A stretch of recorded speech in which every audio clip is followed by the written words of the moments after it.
Bora aí. Primeiro tema, eu queria conversar com vocês. Renova BR forma 1.500 pré-candidatos, filtra extremistas e vê amadurecimento, né? Essa é uma notícia que eu tirei do Estadão. É uma notícia comentando sobre o Renova BR que eu queria ler um pouquinho para vocês antes da gente fazer uma conversa. E aqui, né, a entidade que oferece curso de formação política para lideranças vai para a quarta eleição e tem rede com 4.000 ex-alunos. Matéria do Estadão, aí está aqui. Ó. O Renova BR, escola de formação política para lideranças que desejam disputar eleições ou fazer parte da gestão pública, formou 1.500 pessoas que disputarão cargos de prefeito e vereador por todo o país no pleito de outubro. É a primeira turma formada pela entidade desde os atos golpistas do 8 de janeiro. Abre aspas. Né? O Renova é uma escola da democracia, diz Eduardo Mufarege, fundador da instituição, em entrevista ao Estadão. Segundo ele, a organização é pluripartidária, membros de 29 partidos, do PL ao PT, já passaram pela formação e não tem como objetivo mudar opiniões e pensamentos de seus alunos ou implementar políticas públicas específicas. A gente acha que é importante a pluralidade de pensamentos, mas se a pessoa acha que a intervenção militar é a solução para a política brasileira ou que as eleições na Venezuela são limpas e transparentes, o lugar dela não é aqui. Essas pessoas estão desafiando muitos fatos. A gente tenta até filtrar um pouco esses pensamentos extremistas dentro do nosso processo seletivo, né? E aí tá falando aqui, tá dando um dado, né, dos pré-candidatos, de qual região eles são. Ele coloca um ponto aqui que depois eu vou debater com vocês, que ele fala assim, ó, Mufarege aponta que a ausência de controle sobre os partidos, somada à falta de critérios para a distribuição do fundo eleitoral, concentra poder na mão de poucos políticos e prejudica a renovação da política almejada pelo Renova BR. Né? Eles estão comentando da PEC da anistia que perdoa dívidas dos partidos. Né? E aqui a fotinha da turma do Renova BR no Rio de Janeiro. Não sei se está dando para ver, né? Se vocês conseguem, talvez vocês podem identificar seus candidatos aí na tela, né? Não sei, não estou reconhecendo ninguém. E aqui, ó, é isso que eu queria focar antes da gente entrar mais para o debate, né? Criado em 2017, o Renova BR atuou em todas as eleições desde então. Na última disputa eleitoral, 144 alunos foram eleitos, 10 prefeitos e 134 vereadores. Isso é maior do que bancada de muito partido de esquerda aí, tá? O curso oferece aulas de comunicação política, políticas públicas, funcionamento do sistema político brasileiro e aulas sobre como fazer uma campanha eleitoral. O curso A entidade também passou a oferecer cursos para alunos que já têm os mandatos, ocupam cargos públicos num processo de amadurecimento. Eles estão citando, entre os alunos e ex-alunos que vão disputar a reeleição, Caio Amado do Podemos, prefeito de São Vicente, Adriano Silva do Novo, prefeito de Joinville, Eduardo Boigues, do PL, prefeito de Itaquaquecetuba, André Vec, prefeito de Brusque, do PL, e para você ver que até aqui agora só gente da direita, né? E há também políticos com mandatos que disputarão a eleição municipal pela primeira vez, como a Tabata Amaral, em São Paulo, e a Camila Jara, do PT do Mato Grosso do Sul, que tentará ser prefeita de Campo Grande, né?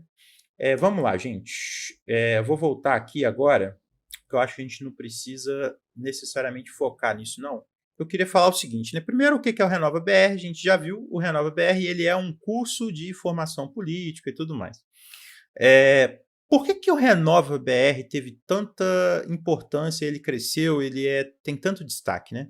Primeiro que ele vem na esteira de uma crise política que a gente tem desde 2013, é um problema de falta de renovação na política, predomínio de grandes estruturas partidárias, de caciques partidários, e vocês sabem aqui no canal que eu critico muito isso, que eu falo muito sobre isso, né? Então, não é uma coisa banal, né, a gente pensar isso. As estruturas partidárias são engessadas de uma forma que a renovação é muito difícil. E o Renova BR ele vem para suprir essa questão, né? Ele pega pessoas ali que não necessariamente estão ligadas a famílias tradicionais da política ou a caciques partidários, embora isso seja bastante discutível. E aí essas pessoas, basicamente, elas ganham, né, uma formação e tudo mais. E qual que seria a linha ideológica do Renova BR? Né? Ele está falando ali que não tem não tem linha ideológica, né? Não existe uma linha ideológica, que ele é suprapartidário e tal. Só que assim, ele fala que não tem ideologia, mas tem. Só que o problema é muito mais amplo que isso. Né? Esse papo de que não tem ideologia é a maior conversa fiada que tem. Se você olha os professores do Renova BR, você vai perceber uma certa orientação ideológica. especialmente no debate econômico, que é o debate que é basicamente proibido de você ter diversidade de ponto de vista, de opinião. Você tem, por exemplo, alguns fatos que daqui a pouco eu vou comentar com vocês, né?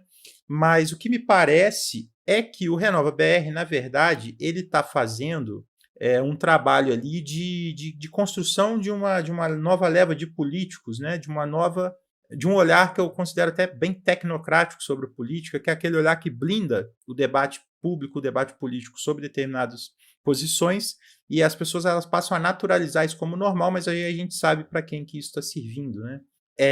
Aí eles têm e aí, na minha opinião, existe esse fortalecimento dessa tecnocracia alinhada a uma certa vertente política. E a votação do pessoal que o Renova BR elege indica essa ideologia, né? Em 2018, eles elegeram alguns deputados, se eu não me engano, foram 8, foram 8, se eu não me engano. E aí eu posso estar errado em relação a isso, mas esse dado não está errado. Dos deputados federais que o Renova BR elegeu, só uma votou contra a reforma da Previdência, que foi a Joênia Wapichana da Rede, e uma das grandes estrelas do Renova BR, inclusive, é a Tabata, né, que era do PDT, agora está no PSB, candidata à Prefeitura de São Paulo, e ela também votou a favor, né, foi muito criticada na época por causa disso e tudo. Só que aí eu vou ir avançando nessa questão, e é por isso que eu trouxe a questão da Tabata, né? A Tabata é muito criticada pela esquerda numa questão ideológica e na questão de algumas votações. Então ela votou a favor da autonomia do Banco Central, ela votou a favor da reforma da Previdência. Só que vamos fazer uma pergunta, vamos ser honestos aqui. A Tabata é tão diferente assim ideologicamente do que a gente entende por esquerda? A Tabata é tão diferente assim do Haddad? Ou será que é a esquerda que está forçando essa diferença na hora que ela tem esse certo ranço em relação à Tabata? A Tabata ela é tão diferente assim da gestão econômica do Lula, por exemplo? Ela defende coisas muito diferentes do que o Lula faz na economia? E aí, vamos ser sinceros, né, gente? Vamos imaginar uma Tabata na presidência. Ela seria tão diferente assim do que a gente está vendo em relação ao governo Lula? Eu não acho. Eu não acho. Se tivessem diferenças, eu acredito que elas seriam marginais, né? E a linha do PT hoje, a linha da política econômica, a linha do discurso de boa parte dos ministros, é uma linha ideológica que é a linha da Tabata. Não tem muita diferença. Se você pegar as entrevistas da Tabata, você vai perceber que são muito parecidos os discursos. Então, assim, para fora do discurso, para fora da retórica, da fantasia, é isso. E aí, meu amigo, paciência, se você aceita ou não. Para mim, o Haddad e a Tabata são iguais, podem dar as mãos aí e sair andando junto, eu não estou nem aí. Agora, sabe qual é o grande problema do Renova BR? É aqui que eu acho que a esquerda peca nessa crítica, porque ela fica muito forçada, né, nessa questão da crítica. Não, porque os bilionários estão financiando uma nova elite, uma juventude de renovação da política e tal. Primeiro de tudo, essa demanda da renovação política ela é real. As pessoas querem renovação política. As pessoas estão cansadas da política engessada, da política comandada pelos caciques, pelos grandes partidos. Só que aí é que entra o ponto. Cadê essas organizações tipo Renova BR nessa turma que está criticando o Renova BR? Onde estão essas organizações na esquerda? Sabe por que muita gente vai estudar e vai pegar a bolsa lá no Renova BR? Porque tem um monte de coisa ali que eles ensinam no curso que a esquerda simplesmente não ensina. E às vezes a esquerda nem sabe. E aí é um grande problema que eu já falei com vocês aqui várias e várias vezes, né? Você pega... Quem que deveria fazer isso dentro dos partidos? São as fundações partidárias, né? Você tem um percentual obrigatório que é usado do fundo eleitoral ali, do fundo partidário, na verdade, para financiar as fundações. O que as fundações estão fazendo? Quando você pega as fundações partidárias, elas estão às traças. Elas estão fazendo um trabalho totalmente insuficiente. E aí, onde que essas pessoas elas vão correr atrás desse conhecimento, de uma formação mais sólida em questões técnicas para disputar a eleição? E aí entra essa questão ideológica por trás. É no Renova BR. É no Renova BR. E aí, meu amigo, eu sinto muito. Tá todo mundo ali preso ali numa lógica atrasada, numa lógica antiga partidária, está todo mundo preso no engessamento em relação aos caciques partidários, e aí fica todo mundo indignado quando surge um Renova BR, leva um monte de gente e forma todas essas pessoas e cria meio que uma bancada deles, né? Não tem como fingir, não dá para fingir surpresa nesse ponto. E aí eu dou como exemplo o exemplo da Alemanha, né? O que poderia ser feito? E aqui eu queria mostrar para vocês o que poderia ser feito em relação a essa questão de fundação. O que eu vou botar na tela para vocês é o exemplo da Alemanha, que é um exemplo muito interessante, que na Alemanha também tem essas fundações partidárias e tudo. Vamos lá. Aqui na tela com vocês estão vendo, vamos ver aqui, tá aqui, ó. Friedrich Ebert Stiftung. Sabe o que é isso?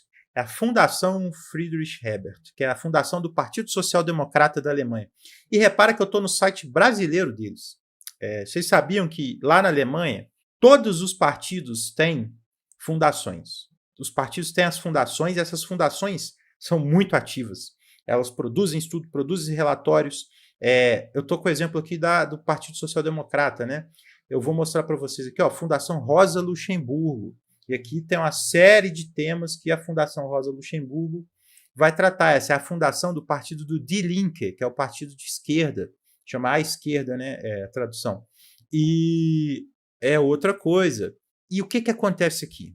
Essas fundações, elas oferecem cursos, elas fazem publicações, relatórios, produzem conhecimento.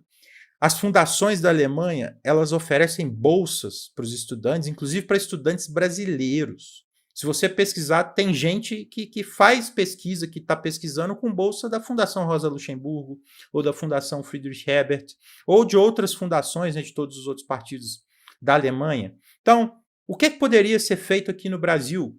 A gente poderia ter fundações oferecendo cursos para os candidatos. A gente poderia ter pós-graduações a partir das fundações.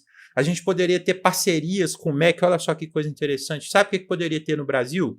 Em cursos ali, às vezes, de ciência política, de economia, as fundações partidárias elas podiam oferecer bolsa de pós-graduação para estudante em universidade. Elas poderiam pensar até em abrir algumas universidades ou alguns cursos de superior, entendeu? E não faz. E para que servem as fundações, né? Elas estão às traças, ou às vezes é cabide de emprego, ou às vezes não serve para nada, ou às vezes é só ali uma dinâmicazinha ali para manter uma certa estrutura partidária, para poder aquela disputinha do micropoder dentro do partido. Então, elas poderiam criar cursos que são feitos pela Renova e outras coisas, de acordo com a linha ideológica de cada partido, mas isso não acontece. E aí é uma infinidade de coisas que deveriam ser feitas e não são. E aí cai todo mundo nesses cursos, né, de Renova BR e outros cursos, também tem o RAPS, tem vários outros. E existe uma demanda muito forte. Para isso é uma demanda que é suprida pelo Renova. E os outros aí não adiantam ficar chorando se o Renova está fazendo a cabeça dos políticos. Pega lá, vai lá e faz essa contrapressão, essa contra-hegemonia, faz essa disputa. Agora, o que não dá para fazer é fingir que está fazendo essa disputa, ficar chorando por conta do Renova BR e, no fim das contas, não fazer nada, defender que tudo continue igual e fica tudo por isso aí mesmo. Aí depois chega lá na hora de uma votação, chega lá na hora de uma questão ideológica, aí fica todo mundo, não, porque o fulano não é de esquerda, não é esquerda verdadeira, que não sei lá o quê. Tá bom, meu amigo, mas aí o que esse pessoal da esquerda verdadeira aí tá fazendo? É uma questão, é uma reflexão que eu deixo para vocês, né, gente?